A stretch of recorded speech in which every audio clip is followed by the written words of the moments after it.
தமிழ் நண்பர்கள் அனைவருக்கும் வணக்கம். இப்போ நீங்கள் பார்க்குற மாதிரி உங்களோட இமேஜை ஒன் கிளிக்கில் எப்படி எடிட் பண்ணுறதுன்னு இந்த வீடியோவில் பார்க்க போகிறோம். இந்த வீடியோ ஸ்கிப் பண்ணாமல் ஃபுல்லாக பாருங்கள்.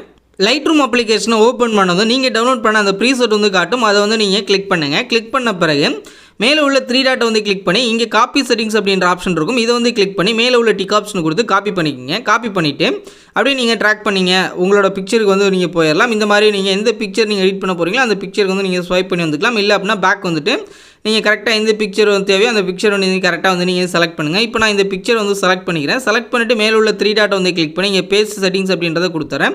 இப்போ நம்மளோட ஃபோட்டோ ஒன் கிளிக்கில் எடிட் பண்ணியாச்சு. இதில் நீங்கள் அட்ஜஸ்ட்மெண்ட் ஏதாவது பண்ணோம் அப்படின்னா இதில் எடிட் அப்படின்ற ஆப்ஷன் கிளிக் பண்ணிக்கங்க. கிளிக் பண்ணிவிட்டு இங்கே உங்களுக்கு லைட்டிங் கரெக்டாக இல்லை அப்படின்னா இதில் ஆட்டோ அப்படின்றத கிளிக் பண்ண பிறகு உங்களுக்கு தேவையான அளவுக்கு லைட்டிங் கரெக்டாக செட் ஆயிரும். நம்ம ஆட் பண்ண செட்டிங்ஸில் இருந்து அந்த ஆப்ஷன் கொடுத்த பிறகு இங்கே கலர் அப்படின்ற ஆப்ஷன் கிளிக் பண்ணிவிட்டு மேலே உள்ள இந்த ஆப்ஷன் நீங்கள் கிளிக் பண்ணிவிட்டு இங்கே செகண்ட் டாட்டை கிளிக் பண்ணுங்கள். இங்கே லூமினன்ஸ் அப்படின்னு இருக்கும். இது நீங்கள் ஃபுல்லாக கம்மி பண்ணிங்க அப்படின்னா உங்கள் ஸ்கின்னோட கலர் நீங்கள் குறையிற மாதிரி இருக்கும். இதுக்கு இந்த மாதிரி கரெக்டாக குறையுது அப்படின்னா இதில் ஒயிட்னஸ் உங்களுக்கு ஒயிட் பேலன்ஸ் எந்த அளவுக்கு வேணுமோ அந்த அளவுக்கு நீங்கள் ஒயிட்னஸ் கொடுத்துக்கலாம். உங்களோட பிக்சரில் நான் இந்த அளவுக்கு நான் கொடுத்துறேன். இப்போ நம்மளோட ஃபோட்டோ எடிட் பண்ணி முடிச்சாச்சு. நீங்கள் பிஃபோர் அண்ட் ஆஃப்டர் பார்க்கலாம். இது நம்ம ஃபஸ்ட்டு ஆட் பண்ணது. இது செகண்டாக நம்ம எடிட் பண்ண பிறகு உள்ளது.